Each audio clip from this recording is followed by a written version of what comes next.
جو ہے وہ ریڈی ہے. یعنی پروگرام شروع کر لیں. تلاوات پڑھیں سب لوگ. اللہم صلی علی اللہم صلی علی محمد و علی محمد شریف. بسم اللہ الرحمن الرحیم. آج کا یہ پروگرام جناب آصف شیخ صاحب نے اسپانسر کیا ہے، اس لیے ان کے خاندان کے مرحومین اور اس کے علاوہ ڈاکٹر شیراز مصطفیٰ صاحب نے بھی درخواست کی ہے کہ ان کی دادی مرحومہ جن کا کہ پاکستان میں کل انتقال ہوا، نام ہے ان کا زبیدہ خاتون بنت سید خورشید احسن، ان کے لیے بھی سورہ فاتحہ.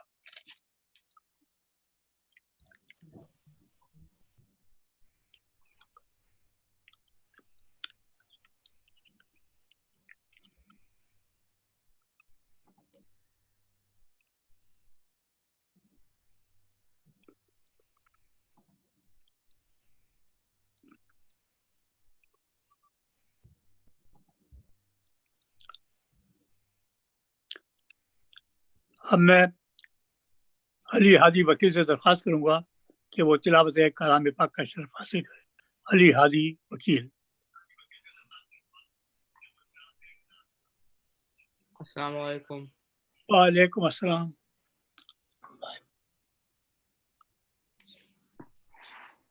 اعوذ باللہ من الشیطان الرجیم. بسم اللہ الرحمن الرحیم. الہاکم التکاثر حتی زرتم المقابر کلا سوف تعلمون ثم کلا سوف تعلمون کلا لو تعلمون علم الیقین لترون الجحیم ثم لترون عین الیقین ثم لتسألن يومئذ عن النعيم. صدق الله العلي العظيم. اللہم صلی علی اللہم صلی علی محمد و علی محمد. وعجل فرجہم. محترم مصطفیٰ نقوی صاحب سے درخواست ہے کہ وہ دعائے افتتاح کی تلاوت فرمائے. نقوی. اللہم صلی علی محمد وآل محمد. اللہم صلی علی محمد وآل محمد. اللہم صلی علی محمد وآل محمد. بسم اللہ الرحمن الرحیم. اللہم انی افتت الثناء بحمدک وانت مسدد بثواب المنک وقنت انک انت ارحم الراحمین بموضع العفو والرحمہ وشد المعاقبین فی موضع النکال والنقمہ وعظم المتجبرین فی موضع الکبریاء والعظمہ. اللہم زد لی فی دعائک مسئلتک فاسمع یا سمیع مدحتی واجب یا رحیم دعوتی وقل یا غفور حسرتی. وکم یا الہی من قربت قد فرجتها وہموم قد کشفتها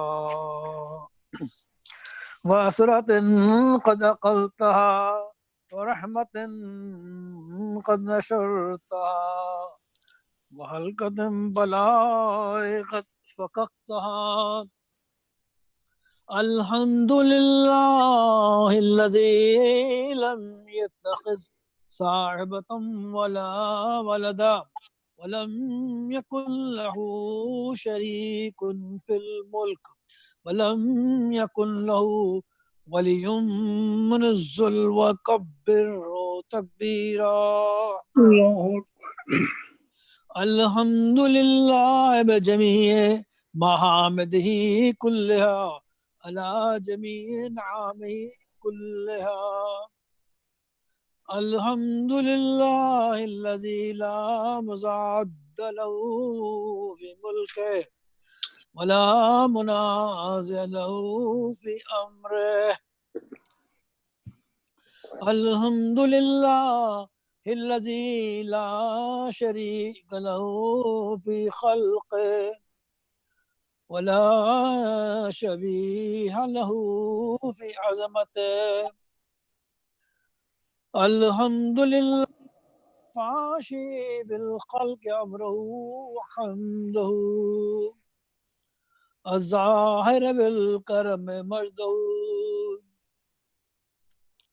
الباسط بجود يده. والذي لا تنقص خزائنه ولا تزيد كثرة العطاء إلا جودا وكرما. إنه هو العزيز الوهاب.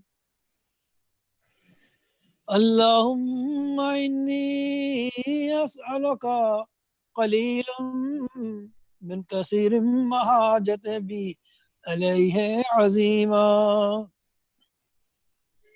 وغناك عنه قديم وهو عندي كثير وهو عليك سهل يسير. اللهم إنا عفوك عن ذنبي وتجاوزك عن خطيئتي وصفحك عن ظلمي وسترك إلى قبيح عملي وحلمك عن قصير جرمي. إن ذا مكانا من قطاع حمدي أطمعني في أن أسألك ما لا أستوجبه منك الذي رزقتني من رحمتك وأريتني من قدرتك وعرفتني من إجابتك وصرت أدعوك آمنا وأسألك مستانسا لخائفا ولا مجلا مدلا عليك بما قصدت فيه عليك. وإن غبت عني أطبت بجهلي عليك ولا ألا الذي يبت عني هو خير لي لعلمك بعاقبة الأمور. ولما مولا كريما أصبر على عبد اللئيم منك علي. يا ربي إنك تدعوني فأفضلي أنك وتتحبب علي فتبغض عليك وتتبدد علي فلا أقبل منك. وأنا لا يتطول عليك ولم يمنعك ذلك من الرحمة لي بل إحسان إلي وتفضل علي بجودك وكرمك. فارحم عبدك الجاهل وجد عليه بفضل إحسانك إنك جواد كريم. الحمد لله مالك الملك مجري الفلك مسخر الرياح فالق الإصباح ديان الدين رب العالمين. الحمد لله على حلمه بعد علمه والحمد لله على عفوه بعد قدرته والحمد لله على طول أناته في غضبه وهو قادر إلى ما يريد. الحمد لله خالق الخلق باسط الرزق خالق الإصباح ذي الجلال والإكرام والفضل والإنعام الذي بعد فلا يرى وقرب فشحذ النجوى تبارك وتعالى. الحمد لله الذي ليس له منازع يعادله ولا شبيه يشاكله ولا ظهير يعزده قهر بعزة العزة وتواضع لأزمة العظمى فبلغ بقدرته ما يشاء. الحمد لله الذي يعجبني حين أنادي ويستر علي كل عورة وأنا عاصي ويعظم النعمة علي فلا أجازي. وكم من محبة حنية قد آتاني وعزيمة مخوفة قد قفاني وبهجة مونقة قد أراني وأثني عليه حامدا وأذكره مسبحا. الحمد لله الذي لا يحتق حجابه. الحمد لله الذي لا يحتق حجابه ولا يغلق بابه ولا يرد سائله ولا يقيب عامله. الحمد لله الذي يؤمن الخائفين وينجي الصالحين ويرفع المستضعفين ويزال المستكبرين ويهلك ملوكا ويستخلف آخرين. والحمد لله قاسم الجبارين مبير الظالمين مدرك الهاربين نكال الظالمين سريق المستصرخين موزع حاجات الطالبين مؤتمد المؤمنين. الحمد لله الذي من خشيته ترد السماء وسكانها وترجف الأرض وأمارها وتموج البحار ومن يسبح في غمراتها. الحمد لله الذي هدانا لهذا وما كنا لنهتدي لولا أن هدانا الله. الحمد لله الذي يخلق ولم يخلق ويرزق ولا يرزق ويطعم ولا يطعم ويميت الحياة ويحيي الموتى وهو حي لا يموت بيده الخير وهو على كل شيء قدير. اللهم صل على محمد عبدك ورسولك وأمينك وصفيك وحبيبك وخيرتك من خلقك وحافظ سرك وبلغ رسالتك أفضل وأحسن وأجمل وأكمل وأسقى وأنمى وطيب وأطهر وأسنى وأكثر ما صليت وباركت وترحمت وتحننت وسلمت على أحد من عبادك وأنبيائك ورسولك وصفتك وأهل الكرامة عليك من خلقك. اللهم صل على علي أمير المؤمنين ووصي رسول رب العالمين عبدك ووليك وأخي رسولك وحجتك إلى خلقك وآياتك الكبرى والنباء العظيم وصل على صديقة الطاهرة فاطمة سيدتي نساء العالمين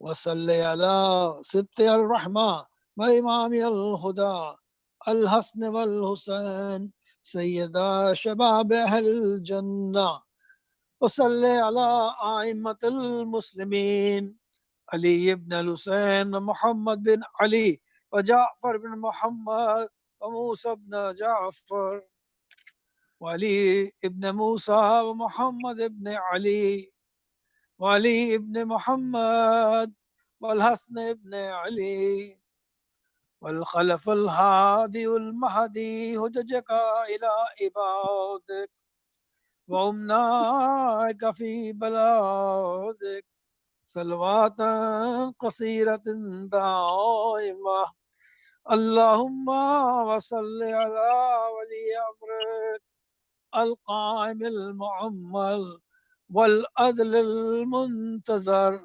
ووفه بملائكة المقربين ويده بالروح القدس يا رب العالمين اللهم اجعل الداعي إلى كتابك والقائم بدينك استخلفه في الأرض كما استخلفت الذين من قبله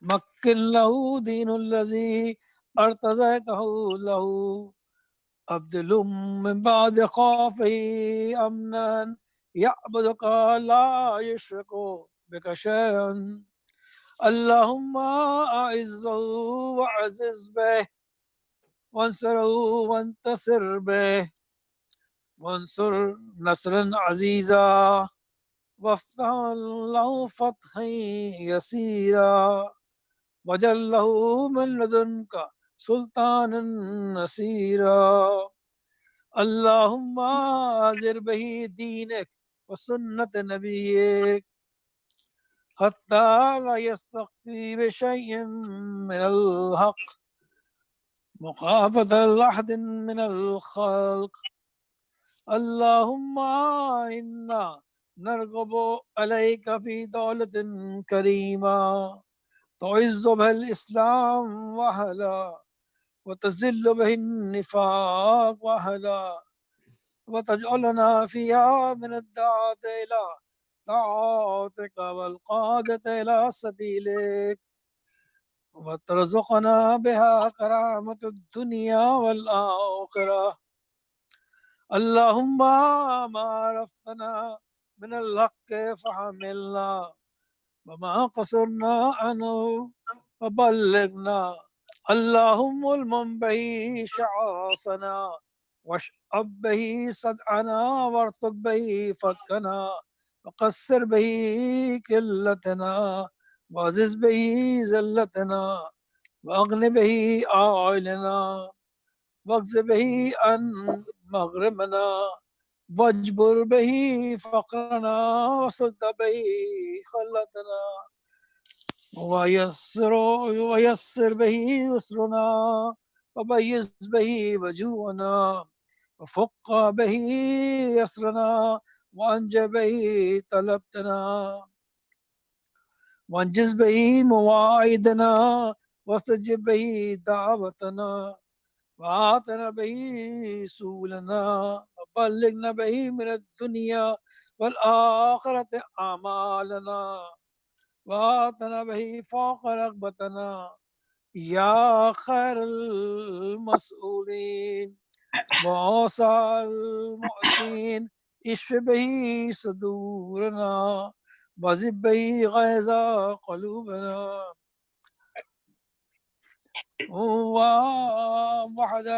وحدنا به المختلف فيه من الحق بإذنك إنك تهدي من تشاء إلى صراط مستقيم وانصرنا به على عدوك وعدونا إلى الحق آمين اللهم إنا نشكو إليك فقد نبينا صلواتك عليه وآله وغيبة ولينا وكثرة عدونا وقلة عددنا وشدة الفتن بنا وتظاهر الزمان علينا وصل على محمد وآله وإنا إلى ذلك بفتح منك توجله بزر تكشفه والنصر تعزه وسلطان حق تظهره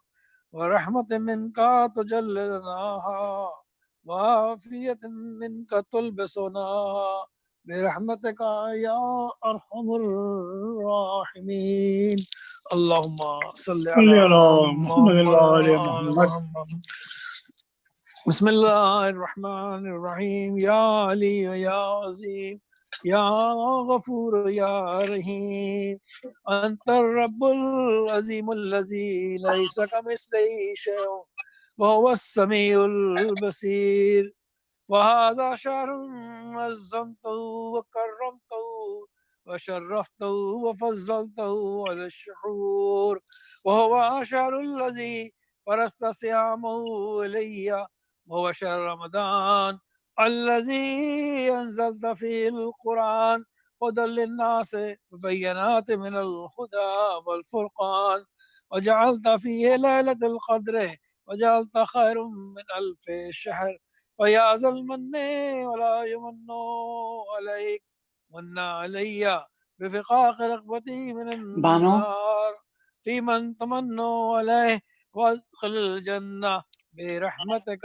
يا أرحم الراحمين اللهم صل على محمد وعلى وآل محمد. محمد یہ آج کی رات کی مختصر دعا ہے بسم اللہ الرحمن الرحیم اللهم اجعلني فيه محبا لأوليائك وماديا لأعدائك مستانعا بسنة خاتم أنبيائك يا سما قلوب النبيين اللهم صل على محمد وآل محمد مومن سے درخواست ہے ایک سورہ فاتحہ 3 مرتبہ سورہ اخلاص اپنے مرحومین کے لیے جو سن رہا ہے ان کے لیے جہاں آواز جاری ہے ان سب مرحومین کے لیے اور خاص کر جنہوں نے آج کا پروگرام اسپانسر کیا ہے ان کے مرحومین کے لیے اور ہمارے شاہی صاحب کی کا انتقال جو ہو گیا ہے نانی کا وہاں کراچی میں ان کے لیے ایک سورہ فاتحہ دادی کا ایک سورہ فاتحہ 3 مرتبہ اخلاص بسم اللہ الرحمن الرحیم الحمد للہ رب العالمین الرحمن الرحیم مالک یوم الدین ایاک نعبد و ایاک نستعین اهدنا الصراط المستقیم صراط الذین انعمت علیہم غیر المغضوب علیہم ولا الضالین بسم اللہ الرحمن الرحیم قل هو اللہ احد اللہ الصمد لم یلد ولم یولد ولم یکن له کفوا احد بسم اللہ الرحمن الرحیم قل هو اللہ احد اللہ الصمد لم یلد ولم یولد ولم یکن له کفوا احد بسم اللہ الرحمن الرحیم قل هو اللہ احد اللہ الصمد لم یلد ولم یولد ولم یکن له کفوا احد اللہم صلی علی محمد وآل محمد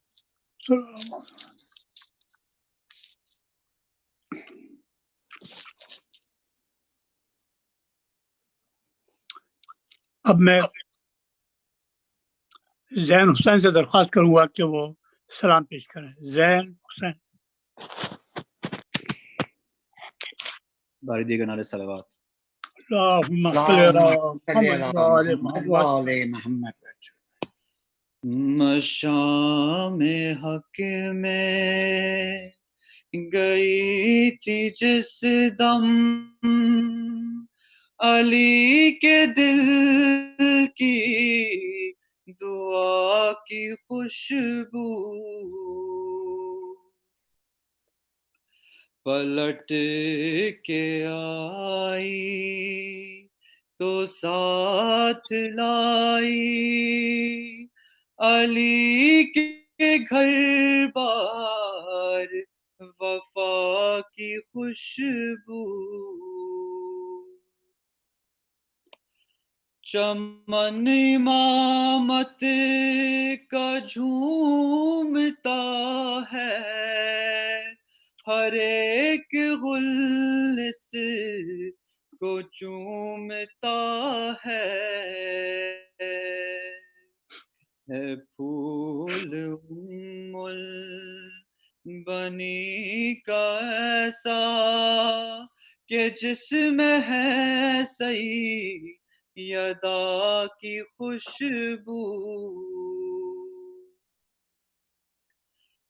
خدا سے جیسا پسر تھا مانگا، خدا سا ویسا پسر ہے پایا، علی کے ہونٹوں سے آ رہی ہے صدائے شکر خدا کی خوشبو، اللہ اکبر اللہ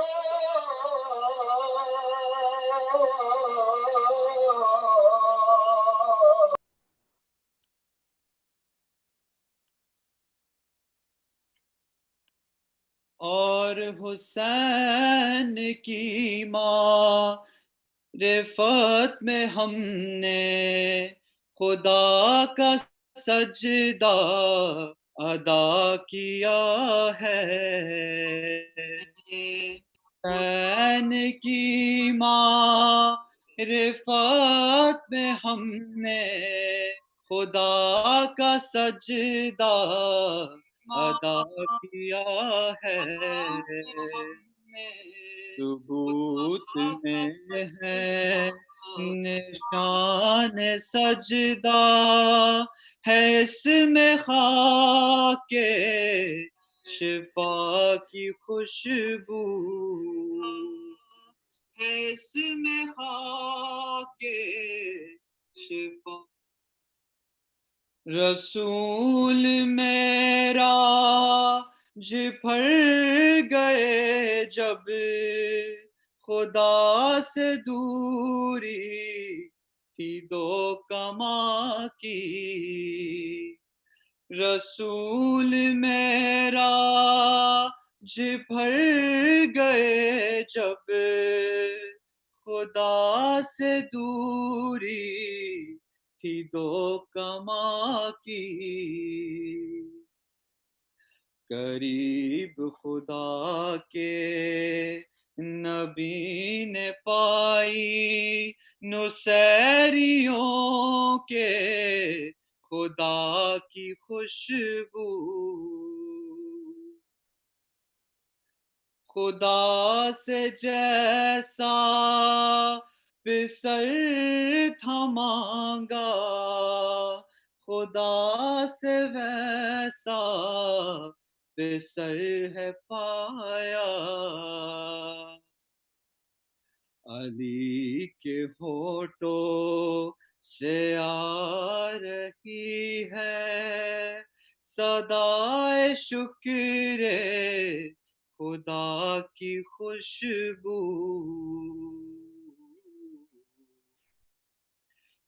مشام حق میں گئی تھی جس دم علی کے دل کی دعا کی خوشبو،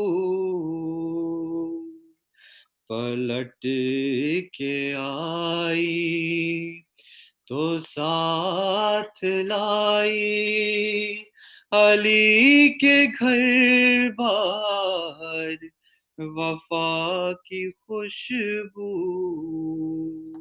پر محمد وآل محمد بلندتر صلوات، اللہم صلی علی محمد وآل محمد وعجل فرجہ۔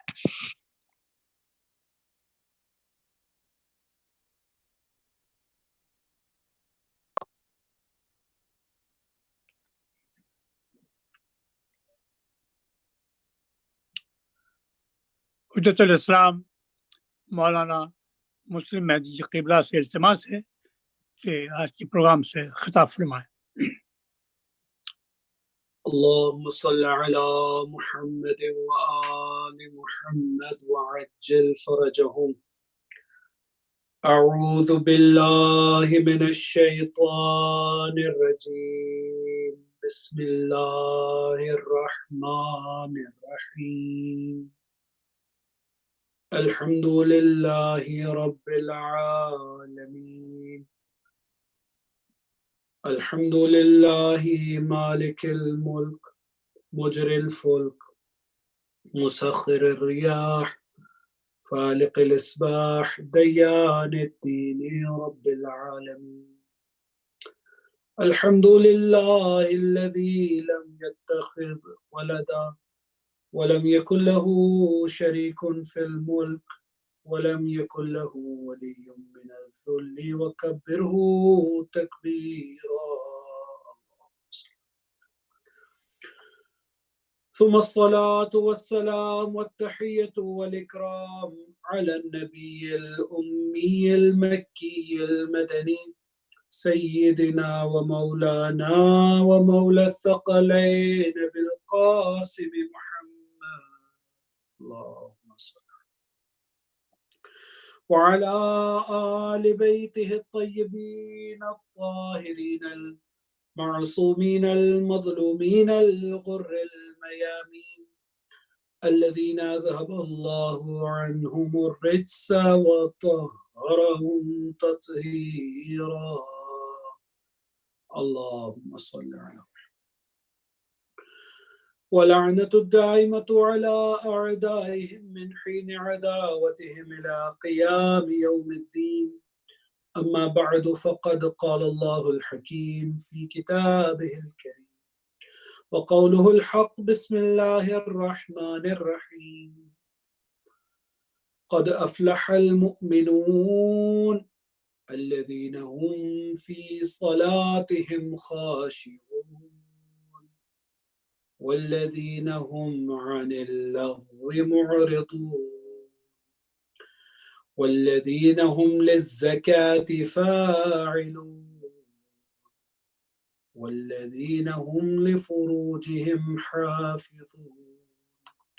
آمنا بالله وصدق الله العلي العظيم. صلوا على محمد وآل محمد. اللهم صل على محمد وآل محمد وعجل فرجهم. Respected elders, my dear brothers and sisters, Assalamu alaikum wa rahmatullahi wa barakatuh. Taqabbal Allah a'malakum wa siyamakum. May Allah accept our worship and fasting, and may Allah bless us to fast and worship Him during upcoming nights and remaining days and nights of the holy month of Ramadan. Indeed, there is not much left for us to get benefit of this month. May Allah help us to value rest of the month and to recite Holy Quran and to seek its heed. Brothers and sisters, our discussion under the topic and theme of self-building through Quran is continuing and progressing. Yesterday, we spoke about some of the faculties of nafs, the qualities or the characteristics which are strengthening the nafs.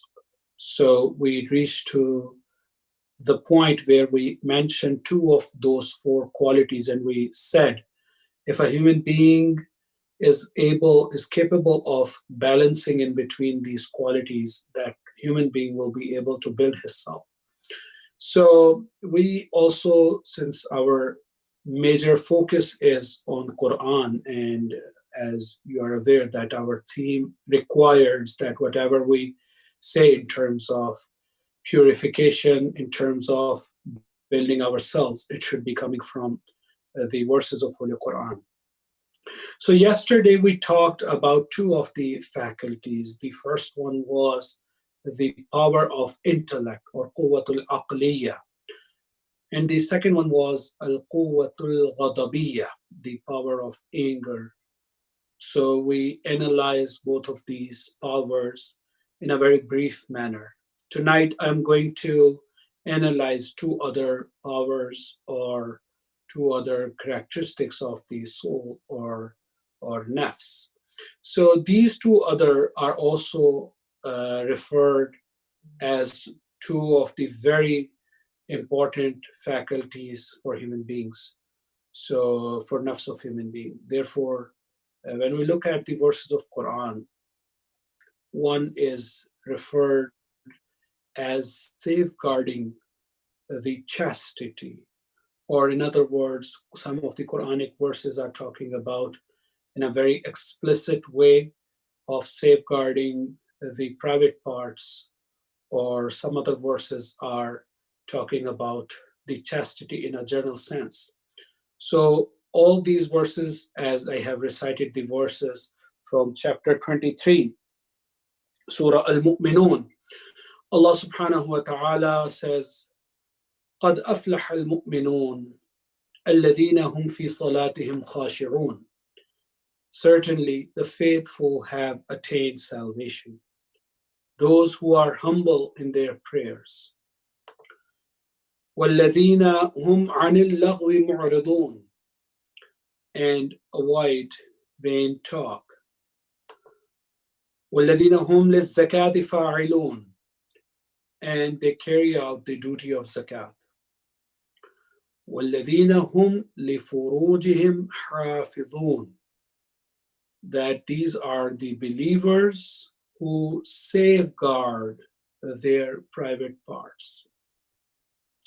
So brothers and sisters, with these verses, and inshallah we'll return back to explanation of these verses of Surah Al-Mu'minun. Indeed, it is a very important topic itself to talk about the characteristics of the believers, and inshallah, if we had chance another time, we can make a theme from Holy Quran, the characteristics of the believers and mu'minun in Quran. There is a separate surah in Holy Quran.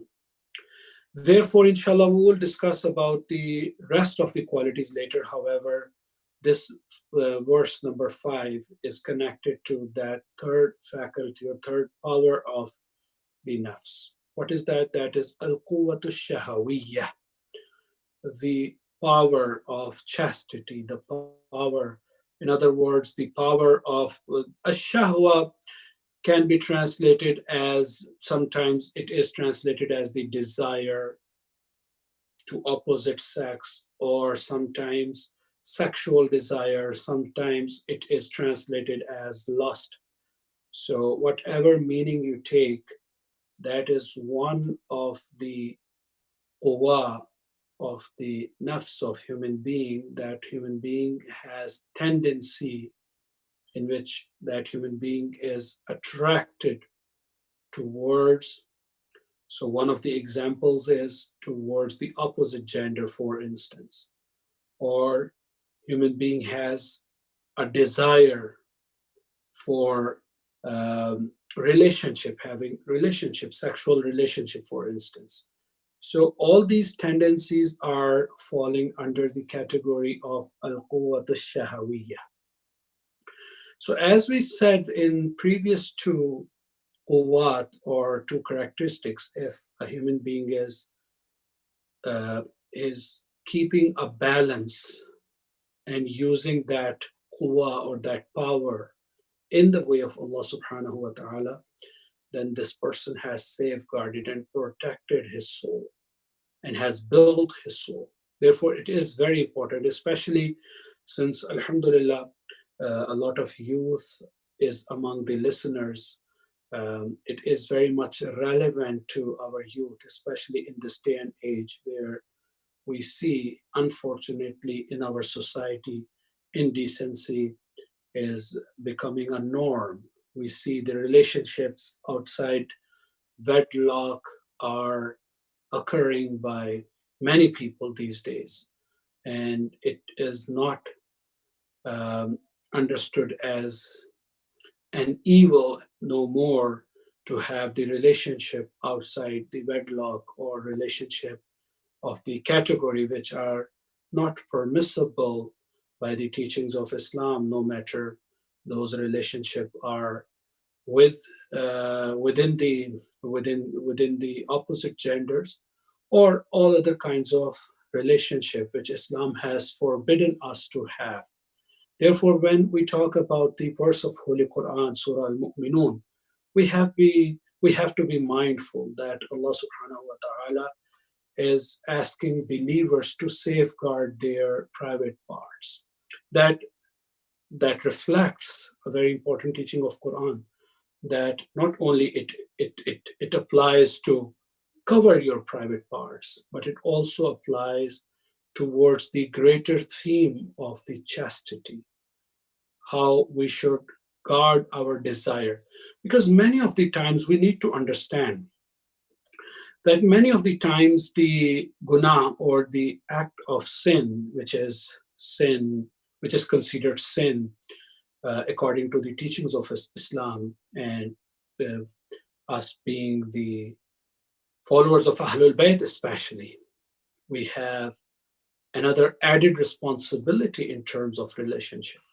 That many of the haram relationship begins at a very basic level, where we see that it's not harmful, and sometimes we let our kids, we let ourselves, sometimes I'm talking about the youth, they in the colleges or in schools, or it does not hurt to have, for instance, a boyfriend, or for instance, a girlfriend.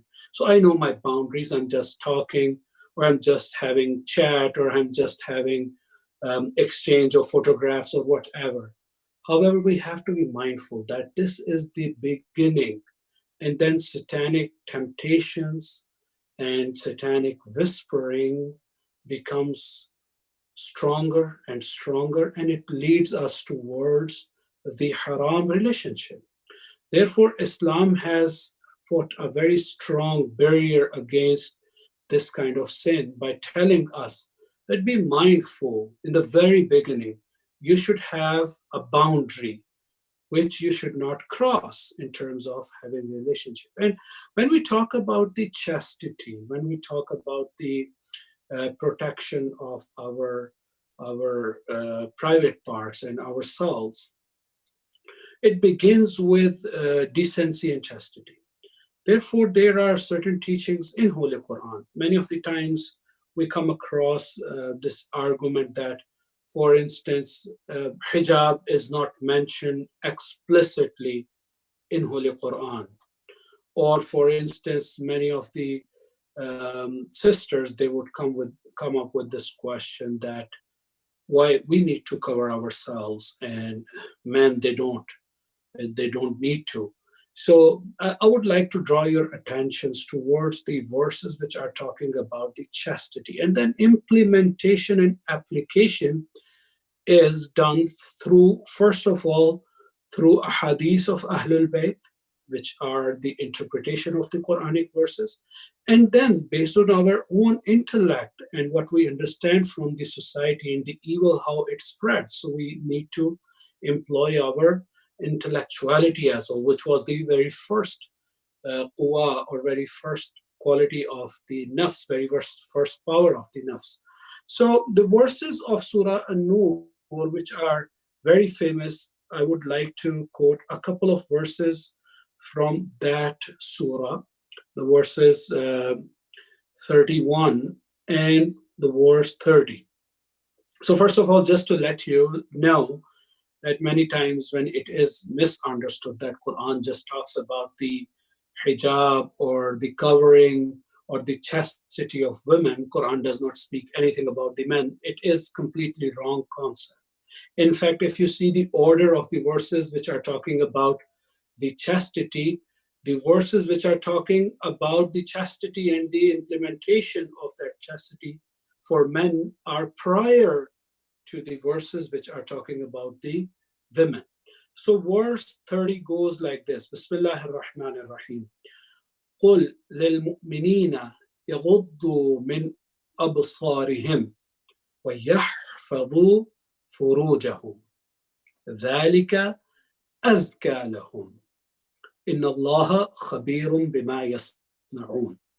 So Allah says, tell the faithful men that they should cast down their look and to guard their private parts. In other words, to lower their gaze. So it's a responsibility for men to lower their gaze, not to look at a namahram or anyone who is not permissible to look at, and then also safeguarding the private part. ذَلِكَ أَزْكَى لَهُمْ, and that is more decent for them. Allah is indeed all aware of what they do. إِنَّ اللَّهَ خَبِيرٌ بِمَا يَصْنَعُونَ. We think that Allah is not watching, so my parents are not watching, so it's just school. So if I am not a kid, for instance, I am a high schooler, I'm a senior at school. So if I have a friend and let's have some talk and let's have some food together or just having some fun outside, no. Allah says, Inna Allah khabirun bima yasna'un.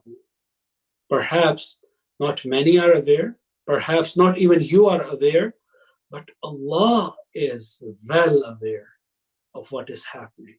So we have to be mindful that our responsibility is whenever there is a namahram around us and there is a danger and fear to be engaged in haram, indecency, or to get caught by satanic temptation, our responsibility is to lower our gaze and to protect ourselves, to strengthen our nafs. That is al-quwwatul shahawiyya. So, and then what is the responsibility for women? So verse number 31, the verse next to this verse. وَقُلْ لِلْمُؤْمِنَاتِ يَغْضُضْنَ مِنْ أَبْصَارِهِنَّ وَيَحْفَظْنَ فُرُوجَهُنَّ. So very similar ruling. It's not only for men to lower their gaze and to protect their private parts, but very similarly, women, they also have the same responsibility to lower their gaze and also to protect their private parts. However, in addition to that, because Allah subhanahu wa ta'ala has created them in a physiological manner or physical appearance, that there are certain other rulings as well. So verse continues. وَيَحْفَظْنَ فُرُوجَهُنَّ وَلَا يُبْدِينَ زِينَتَهُنَّ إِلَّا مَا ظَهَرَ مِنْهَا وَلْيَضْرِبْنَ بِخُمُرِهِنَّ عَلَى جُيُوبِهِنَّ وَلَا يُبْدِينَ زِينَتَهُنَّ. So verse continues, verse talks about what they have to cover and put veil upon to safeguard their chastity in addition to lowering their gaze.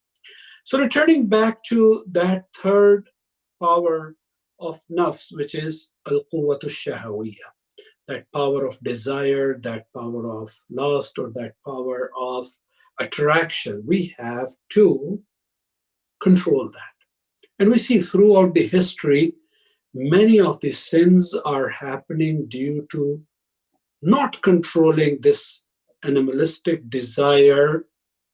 And when I say animalistic desire, as I just have said yesterday, and I will remind yourselves without wasting further time, that when we use this or other powers of nafs in a constructive way, in a balanced way, all these four characteristics, they become divine characteristics. They become divine powers.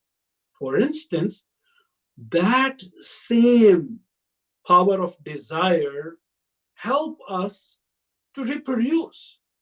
That same desire help us to make a family, to assemble in the family, or to be assembled in a family wedlock. Therefore, Allah subhanahu wa ta'ala has not asked human being to suppress his desire, but Allah subhanahu wa ta'ala has said, use your desire by controlling it and by using that in the way which is permissible for you. Therefore, it is of utmost importance that how we use that desire. We have throughout the history examples of the prophets, examples of awliya, examples of great scholars, people like us who had the challenges to deal with this situation. And they came out very successfully from that situation. Quran talks about a prophet, which is indeed one of the most remarkable prophets. Quran has explained his story at length in Holy Quran, and I will not go into the depth of the story. However, Quran gives a very beautiful account on that and says how Prophet Yusuf alayhi salatu wassalam wa ala nabiyyina wa alih has safeguarded his chastity. So not only it was a trial for him, but it was a great trial for him. And he had to face utmost oppression and difficulties and torture for safeguarding himself and for not getting engaged in an act of indecency. So we know that Zulaykha, when she's inviting and Prophet Yusuf والسلام, is rejecting that call. Quran alludes to that statement of Prophet Yusuf when, in result of not accepting that desire, Prophet Yusuf was in prison. He says, "O Allah, this prison, this state of solitude is greater and better for me to be outside." So it tells us intensity of jihad al-nafs, intensity or difficulty of controlling. Sometimes it's not easy. It does require an immense effort. We can see that from the Prophet, how that woman was attracted and how she forced the Prophet to perform act of indecency. However, Prophet was strong. Just to teach us, Prophet is saying, sometime you need to go in solitude just to safeguard your chastity. This is one of the examples where we see that the Prophet of one of the prophets of Allah is becoming a role model for us. There are several other examples as well. In the interest of time, I will not mention. I would mention one more example, in fact, because it is just to relate ourselves with the current circumstances and how to deal with this situation if we ever get caught into.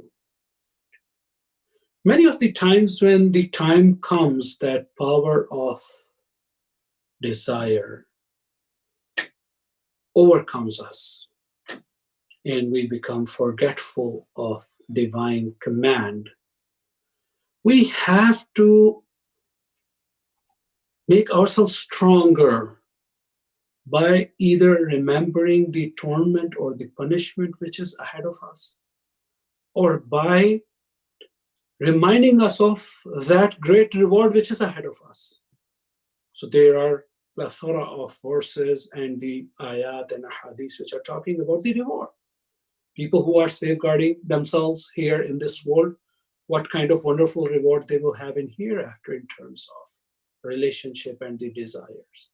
Second thing, the people who are getting engaged in this world in unlawful sexual relationship, what kind of torment they have, what kind of punishment they have. So we have to let ourselves a bit taste of that punishment.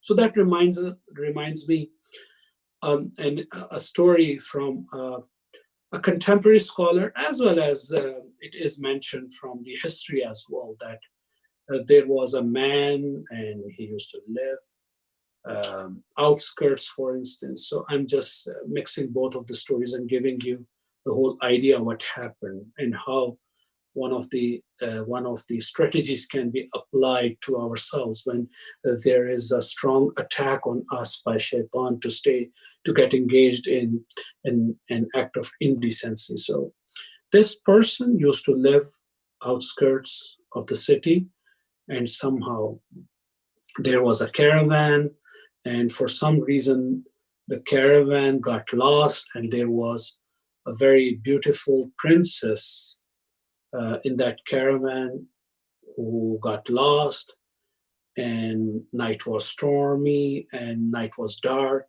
and she was afraid and she was scared of everything. So she comes to the door of the same pious man and knocks upon the door and asks for help. So this pious man who has safeguarded himself does not accept to give refuge to that woman initially because of the same aspect which I am talking about, that he does not want to be attacked by shaitan. So he says that I cannot give you refuge. And the lady, she cries, that woman says, if you do not give me refuge, if you do not let me stay inside, I am afraid or fearful of bandits and I will lose my life.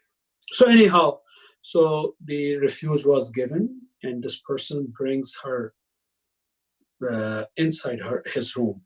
So now that is the best place or best moment for shaitan to attack, where there are two na-mahram in loneliness or in solitude. Therefore, it is extremely makruh and unliked by Islam that two na-mahram should not stay in solitude. They should not. So what happens? The woman sleeps and this man is constantly under the attack of shaitan. What does he do? So as I told you, one of the strategies, not exactly you need to apply that. I'm just giving you an example. It's a very, very, very, very difficult situation and it's not recommended. And I'm not recommending any of you. However, I'm telling you that how people, they have safeguarded their desire or how they have controlled their nafs. So this person, there was a burning lamp inside the room. So this person, whenever shaitan attacks on that person, that he should get engaged, and that woman is alone in your room and you are a man and you have desires and it's legitimate for you to do act of indecency. So this person puts one of his fingers on the lamp. And then this person is telling his nafs that how hard it is for you to tolerate the burn of this world. How would you tolerate the fire of hereafter, which is much more intense and severe from this fire? So it is said that one by one, he burns all of his hand, all of his fingers, until the morning comes up. And this lady, she wakes up, and when she looks at the hands of this person, she was so impressed that when she's returned, she talks to her father, who's the king or apparently a very rich man, that I'm so much impressed with the chastity of this person that I want to marry him. And in a nutshell, that this story tells us of two things. That first of all, there is a reward for us if we safeguard ourselves. If we close our eye by not looking at a mahram, and we ask Allah, oh Allah, for your pleasure, I'm closing my eye, or I'm lowering my gaze, or I'm looking at other side. So not literally you need to close your eyes, so you can look at another side. Just you need to divert your gaze and you need to divert your attentions, but have this intention in your mind. Oh Allah, I'm doing this for your sake. Give me the best of the spouses in this world, and give me the best of the partners in hereafter. So this is one aspect which will encourage you not to look at a mahram. And the second aspect is that, oh Allah, I don't want to taste the torment or the punishment of hereafter. Oh Allah, strengthen me so I stay away from the act of indecency, or I stay away from a sin. So these are two ways which are mentioned. There are other possible remedies as well, just to balance that power of ghadabiyya. As I just have said, that it's not bad in its entirety, because if there was no power of love or desire, human beings, they would not reproduce, they would not have offspring, they would not have children. So what is the best way? Among the solutions, I told you 2 solutions, but both of these are sometimes very difficult. There is one easier solution as well. That is to get married. So therefore, Islam has encouraged us, its adherents, to get married. Therefore, it's one of the sunnah of the Prophet of Islam, and we recite through a hadith. The Prophet of Islam says, "Qala Rasulullah, an-nikahu min sunnati." An-nikah, or getting married, is my practice, my custom, and it tells us the importance of making your family, making a relationship with the permission of Islam, under the Islamic marriage contract, how desirable it is that Prophet of Islam is encouraging and saying that this is my practice. In contrast to some other religion, you will see that some of the religions, they would say, if you want to have the higher status of nafs, if you want to build your spirit or your soul or your nafs, then stay away from relationships. Whereas Islam says, no, if you really want to attain a higher level, then get yourself engaged in a relationship which is permissible by Allah subhanahu wa ta'ala. Therefore, we have the examples, and I remember that from the life of Amir al-Mu'mineen, when someone asked Amir al-Mu'mineen that, how did you find your spouse? How did you find your wife? And he said, the greatest assistance in obedience to Allah, to my Creator. So that is the role of a husband or wife, or one spouse to other. That is the whole idea behind getting married, that you become partners to each other, as Quran says, that you become covering or clothing of each other, and then you assist each other. So that is the best way to overcome or to control that power of desire, or al-quwwatul shahawiyya. And there are certain other ways as well. And when we talk about, and very briefly, I would mention this point as well, because it is very relevant to this day and age where we are living, because we see that despite of knowing all the benefits of getting married, our youth, they are delaying their marriages, no matter it's for boys or it's for girls. So whenever you would talk to them why you are not getting married, Maulana, I'm just studying. Maulana, I'm no one. I need to get a job. I need to get a car. I need to get a house of my own. I need to get this. So you will see there is a huge laundry list of the things or accomplishment which everyone wants to achieve before getting married. So it has made it very difficult. So youth are getting caught by shaitan, getting engaged into the relationships which are not permissible, but they have this whole list of fulfilling their desires first. Very similarly, some of the times the families, they have this objection.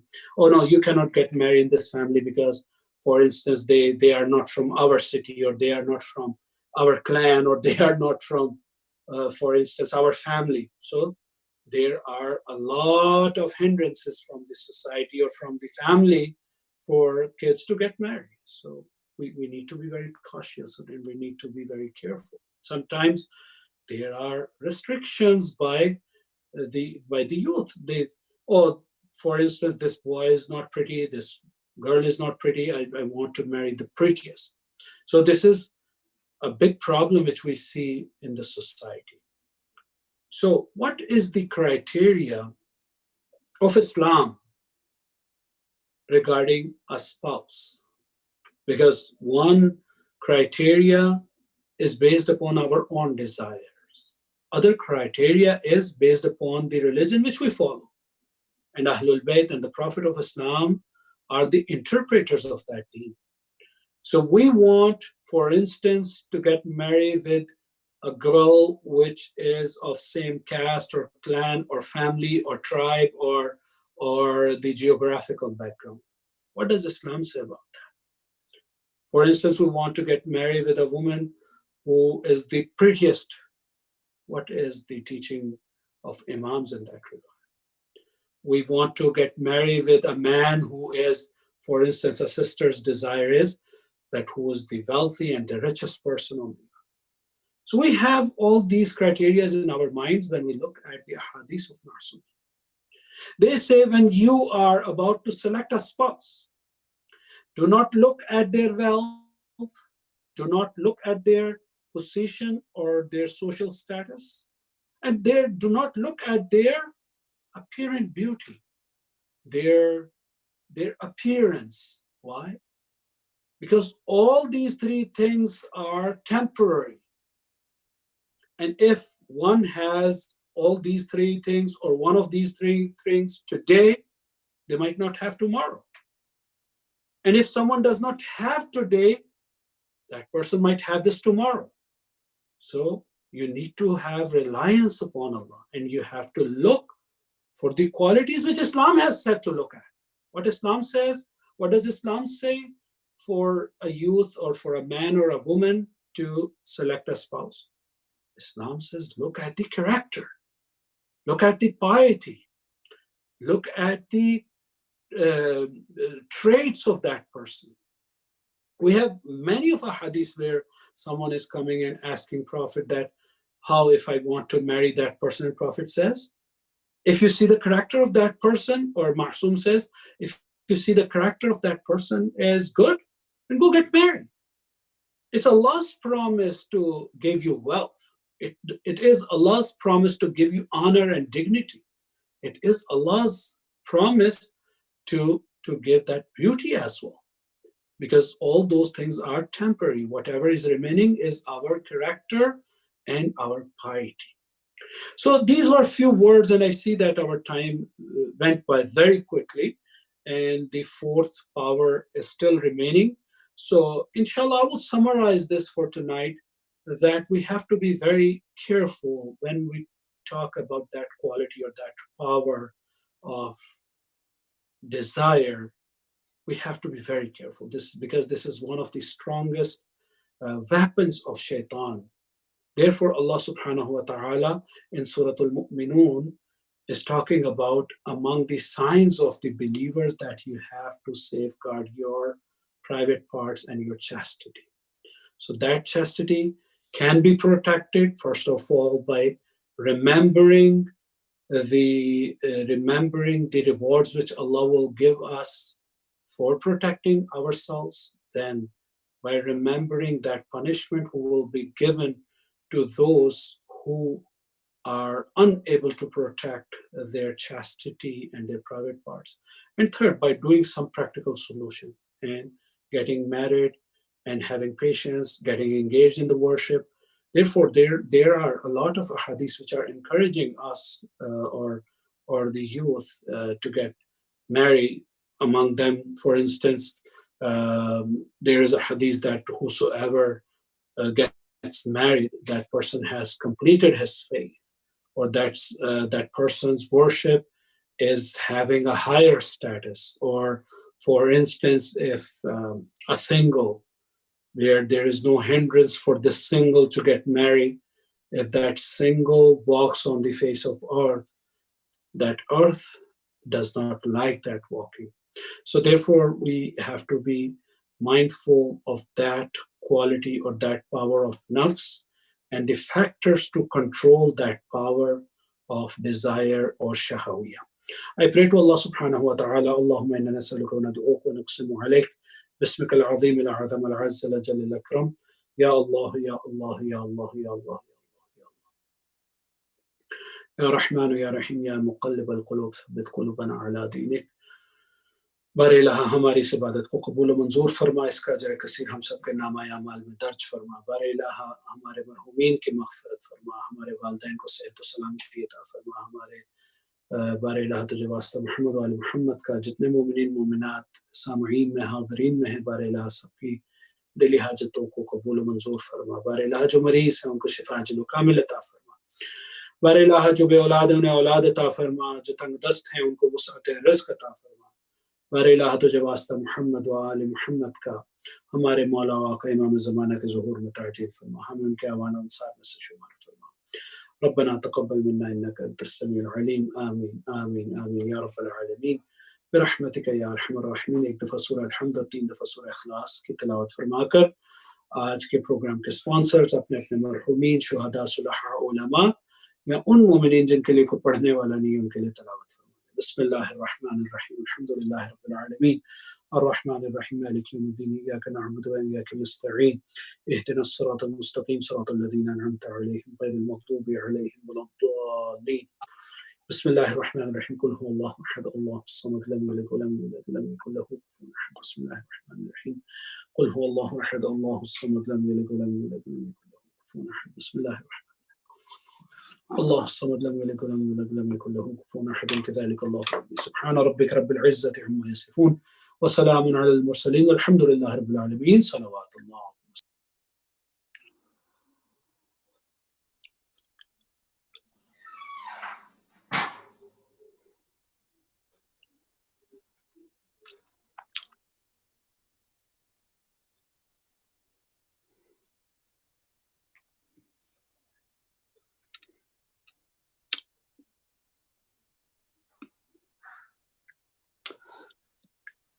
اب میں استفاع صاحب سے درخواست کروں گا کہ وہ زیارت پڑھائیں۔ بسم اللہ الرحمن الرحیم، السلام علیکم یا رسول اللہ، السلام علیکم یا نبی اللہ، السلام علیکم یا خیر خلق اشرف الانبیاء والمرسلین، السلام علیکم یا باعث الہدی، السلام علیکم یا محمد ابن عبداللہ، السلام علیکم ورحمۃ اللہ وبرکاتہ، السلام علیکم یا مولا یا ابا عبداللہ والارواح التي حلت بفنائك علیک منی، سلام اللہ یا عبد بقیت وبقی اللیل والنہار وجعلہ اللہ آخر العہد منی لزیارتکم، السلام علی الحسین وعلی علی ابن الحسین وعلی اولاد الحسین وعلی اصحاب الحسین، اللہم صلی علی۔ السلام علیکم یا مولا یا غریب الغرباء، السلام علیکم یا معین الضعفاء والفقراء، السلام علیکم شمس الشموس وعنیس النفوس، السلام علیکم ایھا المدفون بارض طوس، السلام علیکم یا مغیث الشیعۃ والزغار فی یوم الجزاء، السلام علیکم سلطان العرب والعجم یا علی موسیٰ رضا راضی القدر والقضاء ورحمۃ اللہ وبرکاتہ، السلام علیکم یا امام الانس والجان، السلام علیکم یا خلیفۃ الرحمن، السلام علیکم یا شریک القرآن، السلام علیکم یا مظہر الایمان، السلام علیکم کامل الکفر والطغیان، السلام علیکم دافع الظلم والعدوان، السلام علیکم یا امام زماننا، السلام علیکم یا مولانا یا صاحب العصر والزمان، الامان الامان الامان، عجل اللہ تعالی فرجک وسحل اللہ مخرجک وزورک ورحمۃ اللہ وبرکاتہ، اللہم صلی علی محمد وعلی محمد، سب مل کے اللہم کل ولی حجت ابن الحسن صلواتک علیہ وعلی فی هذه بكل ساعة وليا وحافظا قائدا وناصرا ودليلا وعينا حتى تسكنه أرضنا وتمتعه فيها طويلا، اللهم صل على محمد وعلى محمد۔ نعرہ حیدری